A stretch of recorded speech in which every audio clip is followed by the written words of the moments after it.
नमस्कार, स्वागत है आपका कैपिटल टीवी बिहार के खास शो अंदर की बात में और मैं हूं आपके साथ आत्मजा।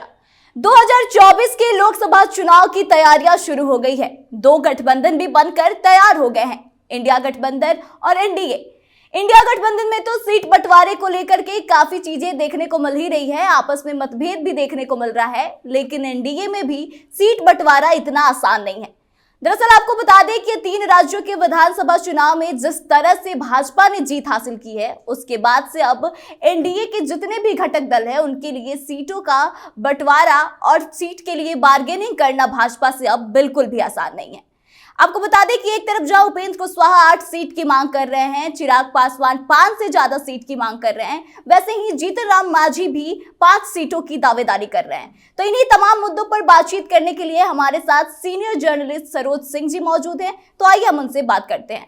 सर, आपका बहुत बहुत स्वागत है। जी धन्यवाद। सर, उपेंद्र कुशवाहा जो मांग कर रहे हैं 8 सीटों की, आपको क्या लगता है कि कहां तक उचित है यह मांग करना? देखिए, इस प्रोग्राम का नाम ही है अंदर की बात, तो इसमें तो हम अंदर की बात ही करेंगे। और जो आप बता रहे हैं कि 8 सीट का उन्होंने दावा किया है, बेसिकली वो भी समझ रहे हैं, उपेंद्र जी भी समझ रहे हैं कि ये जो 8 सीटें हैं ये हम कितना भारी टास्क दे रहे हैं बीजेपी के साथ। देखिए, इस तरह की चीज़ें जो होती है चुनाव से ठीक पहले जब घोषणाएं होनी होती सीटों की, हर एक पार्टियां जो सहयोगी पार्टी होती है वो अपने हिसाब से सीटों का मांग करती है कि हमको इतनी सीटें चाहिए, इतनी सीटें चाहिए। लेकिन जो उसके नेता होते हैं उनको भी ये पता होता है कि इतनी सीटें मुझको मिलने वाली नहीं है। अब फिर आपका सवाल, तो फिर 8 सीट क्यों मांग रहे हैं उपेंद्र कुशवाहा? क्या पीछे, जब उनको भी पता है कि उनको नहीं मिलना है। भाजपा एक मजबूत है, लेकिन देखिए, होता क्या है कि जब कोई राजनीतिक पार्टी अपना काम करती है, अपने कार्यकर्ताओं के बीच में, अपने नेताओं के बीच में काम करती है, तो बहुत सारी चीज़ों को मिला के चलती है। बहुत सारे वादे होते हैं, कुछ निभाए जाते हैं, कुछ वादे टूट जाते हैं। तो देखिए, आप गौर करिए किन किन सीटों की मांग की है उपेंद्र कुशवाहा ने। मांग नहीं की है, उस पर विशेष फोकस देने की बात कही है। मांग अलग चीज़ हो गई, फोकस देने की अलग बात है। लेकिन मोटे तौर पर लोग मानते हैं कि ज़्यादा फोकस कर रहे हैं तो ये आपकी मांग ही है, जैसा कि आप बता रही हैं। तो सीट कौन सी है? सुपौल। किसके लिए मांग रहे हैं? बैद्यनाथ महतो। देखिए, बड़े IAS अधिकारी रहे हैं और उनके लिए लगातार फील्डिंग जारी है उस इलाके में, और कोशिश कर रहे हैं कि उनको वो सीट दिला दी जाए। क्योंकि कोई वादा किया होगा उन्होंने कि आप मेरी पार्टी में आइए, हम आपको ये सीट दिलवा देंगे, तो उन्होंने दिल रखने के लिए उनका भी नाम आगे कर दिया, उनके सीट का भी नाम आगे कर दिया। बात करिए मुंगेर की, जो विशेष फोकस वाला इलाका उपेंद्र कुशवाहा का है। किसके लिए भाई? तो मुनाजिर भाई के लिए, मुनाजिर हसन के लिए। उन्होंने अभी हाल में ही उनको पार्टी में शामिल कराया। तो इस तरह के जो नेता मिलते हैं पार्टी में, छोटे पार्टियों में, उनको ये भरोसा होता है कि हमको हमारे नेता जो है सीट दिला देंगे और हम चुनाव लड़ जाएंगे। एनडीए का गठबंधन है ही, मोदी जी की ताकत है ही, बाकी अपनी पार्टी है, हम मिल के कर लेंगे। लेकिन ऐसा होता नहीं है वास्तविक तौर पर।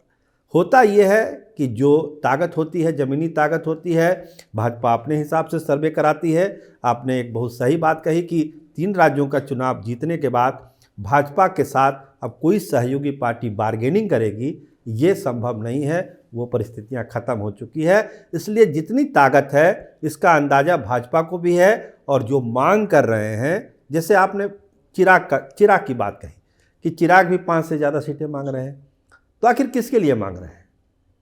प्रोफेसर अरुण कुमार जहानाबाद उनके साथ जुड़े हुए हैं। उनको लगता है कि हमको ये सीट मिल जाएगी, हम जीत के दिल्ली चले जाएंगे, इसीलिए उनके लिए मांग हो रही है।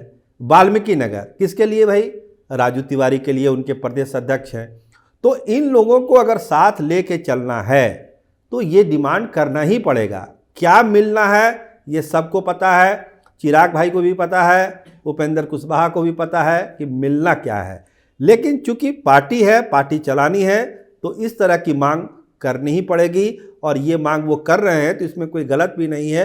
हो सकता है कुछ मिल भी जाए, 1-2 सीट ज़्यादा, ऐसा होगा नहीं, लेकिन हो सकता है मिल जाए, चांस वाली बात है। सर, जीतन राम मांझी महागठबंधन से इसीलिए अलग हुए क्योंकि उनकी मांगों को नहीं सुना गया, और अब वह एनडीए में आने के बाद से 5 सीटों की दावेदारी कर रहे हैं। तो आपको क्या लगता है कि वहां पे अगर उनकी बात नहीं सुनी जाती है तो क्या वो एनडीए का भी साथ छोड़ेंगे, या फिर वो ऐसी दावेदारी अपने मतलब ऐसे कहे कि अपने औकात से बढ़कर मांग कर रहे हैं, तो ये कहना गलत नहीं होगा? देखिए, जो जैसे अभी हम लोग चर्चा कर रहे थे ना, कोई औकात वाली कोई बात होती नहीं है। हर एक नेता ये मान के चलता है कि हम बहुत बड़े नेता हैं। जनता तय करती है, लोकतंत्र में तो जनता मालिक है ना, जनता तय करती है ना कि आपकी हैसियत क्या है, आप कितने दमदार हैं, तो जनता तय करती है। आप स्वघोषित बहुत बड़े नेता हो जाएं तो ये तो अलग कहानी है, ऐसा होता नहीं है। तो मांझी जी भी मांग कर रहे हैं, जैसे उन्होंने जमुई सीट की भी मांग की है कि हमको जमुई से भी दिया जाए, हमारी वहाँ तैयारी है, वहाँ से हमारे विधायक हैं, तो हम क्यों नहीं हम वहाँ का सीट दावा करेंगे। तो वही कहानी है जैसा हम लोग चर्चा कर रहे हैं कि मांग जरूर हो रही है, और क्या मिलना है सबको पता ही है, चीज़ें हैं। खरमास के बाद जब देखिए टिकटों का ऐलान होगा, बंटवारा होगा, तो सबको पता चलेगा कि क्या स्थिति है। लेकिन मांग चल रही है, आप बता ही रही हैं। लेकिन होना क्या है ये मोटे तौर पर तय हो चुका है कि किस पार्टी को एनडीए अपनी सहयोगी पार्टी को कितनी सीटें देगी, ये मोटे तौर पर तय है। उसमें 2-4% आगे पीछे की गुंजाइश है। खरमास खत्म होने के बाद इसका औपचारिक ऐलान भी कर दिया जाएगा। तो सर, अब हम अंदर की बात कर रहे हैं, तो आपको क्या लगता है कि किस पार्टी को कितनी सीटें जो है वो भाजपा की आला कमान की तरफ से दी जाएगी? एक अनुमान?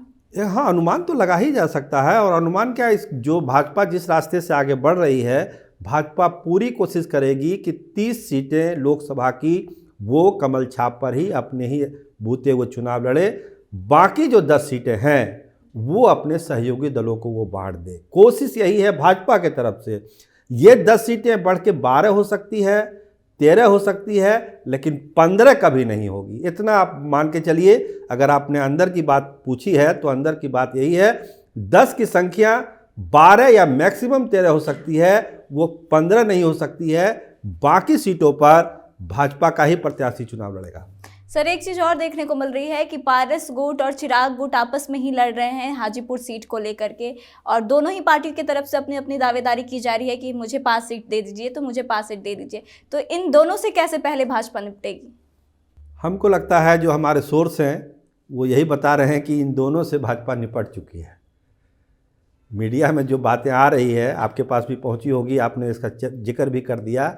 लेकिन हमको लगता है कि भाजपा ने चिराग जी और पारस जी के लिए अपना होमवर्क पूरा कर लिया है, और दोनों नेताओं को ये बता भी दिया गया है कि आपके खाते में कौन कौन सी सीटें आने वाली है, आप अपनी तैयारी करिए। और ये लोग भी मोटे तौर पर उस पर तैयार हैं। एक आध सीट जो मैं कहता हूँ कि 10 से 12 हो सकता है, 15 नहीं होगा, तो उसका यही लबो-लुबाव है कि एक आध 2 सीट आगे पीछे हो सकती है।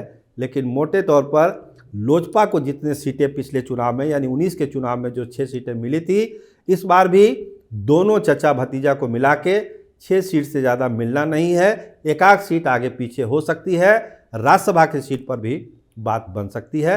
यही जो हमारे सोर्स हैं ये बताते हैं। सर, आपका बहुत बहुत धन्यवाद। जी, बहुत धन्यवाद। तो सुना आपने कि एनडीए में सीट बंटवारे को लेकर क्या कुछ बताया है सरोज सिंह जी ने। इनका साफ तौर से कहना है कि यह फैसला हो चुका है कि किसे कितनी सीटें देनी है, और खरमास के बाद से, जब खरमास का महीना खत्म हो जाएगा, उसके बाद से भाजपा की तरफ से ऐलान भी कर दिया जाएगा कि किसको कितनी सीटें देनी है। और इन्होंने साफ तौर से कहा है कि भाजपा जो है वो 30 सीट जो है वो अपने पास ही रखेगी, और 10 सीटों में बाकी सारे लोगों का निपटारा कर देगी। अगर यह सीट बढ़ती भी है तो यह 12 से 13 होगी, इससे ज्यादा नहीं बढ़ सकती है। तो फिलहाल आप क्या सोचते हैं, क्या वाकई में भाजपा की तरफ से कुछ ऐसा ही फैसला लिया गया है? आप अपने विचारों को हमें कमेंट करके बताएं, और आगे की तमाम खबरों के लिए बने रहे हमारे साथ, देखते रहें कैपिटल टीवी बिहार। धन्यवाद।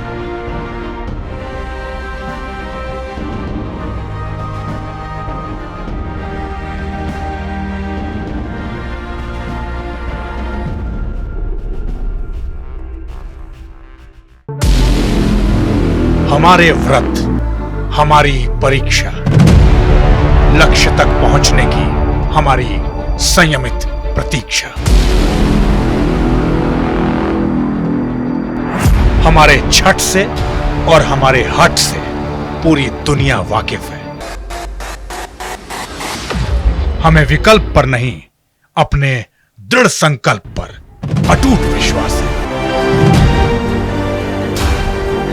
क्योंकि हार हम मानेंगे नहीं और विपरीत परिस्थितियों पर प्रहार हम छोड़ेंगे नहीं। जब तक हमारी जीत सुनिश्चित नहीं हो जाती, क्योंकि हम बिहार से हैं।